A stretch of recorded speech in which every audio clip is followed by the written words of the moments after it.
Welcome back to the Mountain Morning Show. This morning I'm really happy because Park City Nursery is here, which means we usually have a display that's gorgeous. I have Sophie Miles Kohler here, the owner, and today we're talking about something you may not have known that you could do. You could plant bulbs indoors.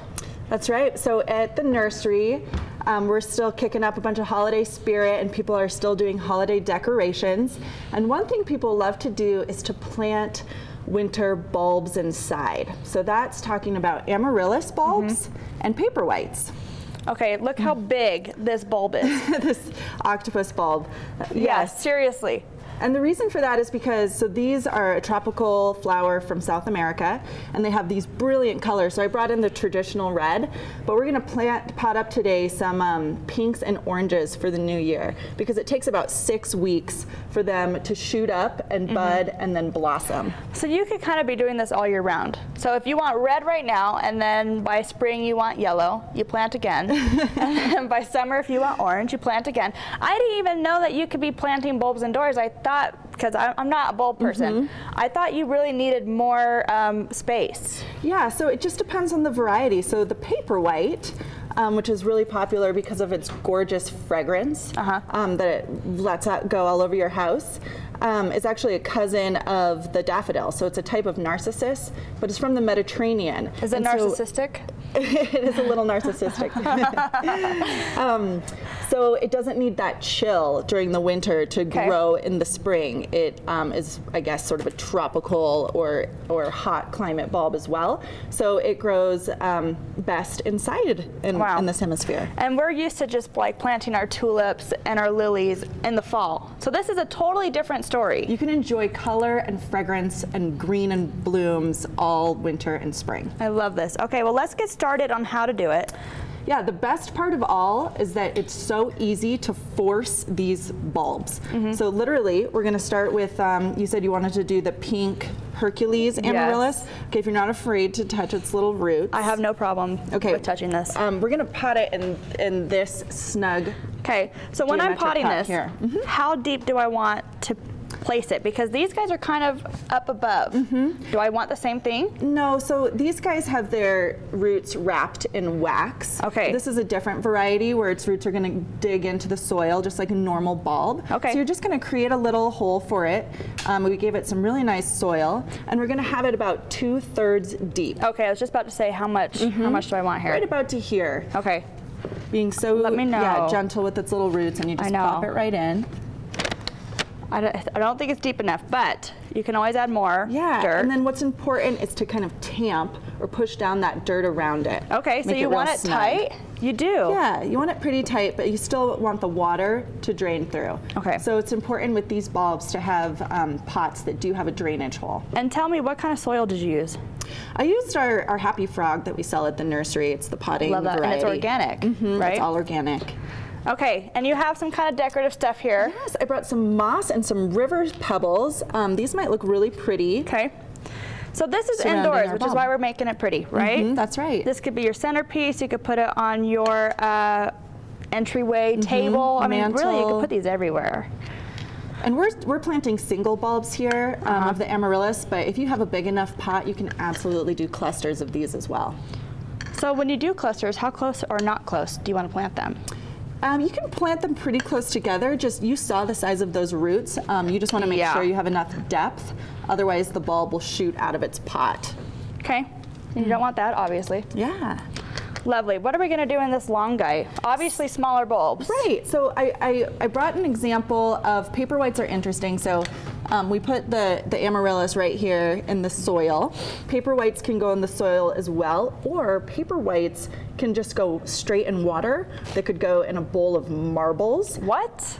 They could go in a bowl of Legos. What's the difference? Oh, Legos, I love that. Put it in your kids' room. What's the difference between this bulb and that bulb that you can do that? It's not so much the difference between these. It's an interesting thing about the paperwhites specifically. Same with the hyacinth. You can just grow them straight in water. So what, I don't know if you can zoom this close, but what's really popular to do is just to snuggle some paperwhite bulbs into some rocks or pretty pebbles, like these little river stones. And then you don't use a pot that has a drain. You use a pot that holds the water, and you just fill it with water so that the bottoms and their roots are getting that direct contact with the water. Do you put the rocks in first and then just kind of make a little hole for the bulb? You just like this, you snug them in. I can't pull it out because, as you can see, they've already started to root in. Oh my gosh. Yeah. Sorry, camera. I feel like you can't see this. If I tilt it just slightly, it has water in it, so I don't want it to spill. Its roots have shot out. I love this. But the one that we're going to plant right now, we're going to do it in soil as well. So this is the really easy version. I just did it with my young children at home. And Fun project to do with kids too. Here, take some paper white balls. Same rule, 2/3 up? Exactly, you're gonna do them 2/3 in the soil. Okay. Do we want to do, I mean, all across? Yeah, okay, I think I make like me this a little tray trench. for doing paper whites, because once they bloom and then you just have that really elegant display. Yeah. You could tie a ribbon around them if you wanted them to stay completely upright. Yeah. When I we're like how doing you started this, in the middle. yes. It tells me something about your personality. Uh-oh, what does it say? Do I want to be a couple inches apart? Yeah, you can actually be that's perfect, just like that. Just eyeball it, just go just for it? eyeball it. I usually think an odd number looks better, which is great because you started in the middle. Well, you gave me 4, so that means I at least have 1 more, 2 more, great. Okay, so this is gonna be gorgeous. These are gonna sprout straight up, right? They are. And they're gonna be so fragrant. And now the same thing, you wanna tamp the soil down between the bulbs, because you want it snug. Those paper whites, those roots really shoot down when they start to take off. Okay. And so we talked about amaryllis, their schedule. They take about 6 weeks to grow. So this one here was planted about 4 weeks ago, and it's about ready to blossom, and its little buds will hold tight like that. And then what color? This is white? this one's gonna be a white one. Oh, I love it. So I think I'm gonna have that one in time for Christmas. But the paper whites come out faster. So a slow or really little paper white might take 4 weeks. These are already sort of on their way. So I think I'm gonna have those in 2 weeks' time too. And how long will the blooms last? The paper white blooms will last for about 2 weeks. Okay. And the amaryllis blooms will last a month plus, depending on how many bud stems that you get. Interesting. Okay, so you really get a whole variety in your home if you do this kind of, like I said earlier, you can kind of just keep planting and keep planting. So if you want white for 2 weeks, and you want red for a month, or how you feel. Do you want we're making this peaches pretty and pinks and March? Yeah, kind of tuck that moss in between. In between. And that's just a different decorative option. If you want to do moss instead of stones, it just depends on your pot and what you think would look great. Even without them blooming, I love this because I love having something natural in my home. I'm with you. I love to watch the whole process. Yes, like this is pretty by itself. You know, you don't need a bloom to be. You don't need to tuck it away in a greenhouse. You can until it blooms. Right. Oh, making a little mess here. Sorry, Sophie. You get to clean really that up. At this point, now that they're potted, they want sun. They want direct sun, and direct sun on once they're blooming will make the blossoms wilt a little faster. Know that, but as they're growing, direct sun is great, and they want. So you might want to move them once they start blooming, just to. You could if you wanted it to last just a little bit longer. Okay. And then add your water. Okay. So let's talk about watering instructions. Yeah. So these guys don't. Oh, I'm so sorry. I'm just gonna water the table. I didn't know. Okay, sorry about that. Sophie. No harm done. So with these types of bulbs, you want to be careful that you're not watering at the top of them, because if you get water inside the bulb, they could rot. So when you're watering, just kind of water along the outside. Think about more getting the dirt around it, and that's going to penetrate down to the roots. So exactly the opposite of what I just did. Sorry, guys. I am not a good demonstrator I think this it looks morning. fantastic. Those are going to be okay.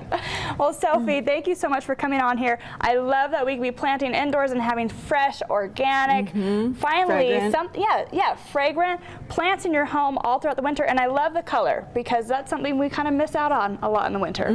Definitely. Well, come to the Park City Nursery. We have a huge variety of all different kinds of winter blooming bulbs. I love this. Okay, well guys, learn from my mistakes. This has a far range, so plant your bulbs and water them a little differently than I did here on the show. Of course, Sophie, we love having you here. We love the displays you bring. And like I said, this is such a different topic in the winter time. So thank you for for making me learn something new today. Thanks for having me. All right, we do have a lot more coming up here on the show in just a few minutes.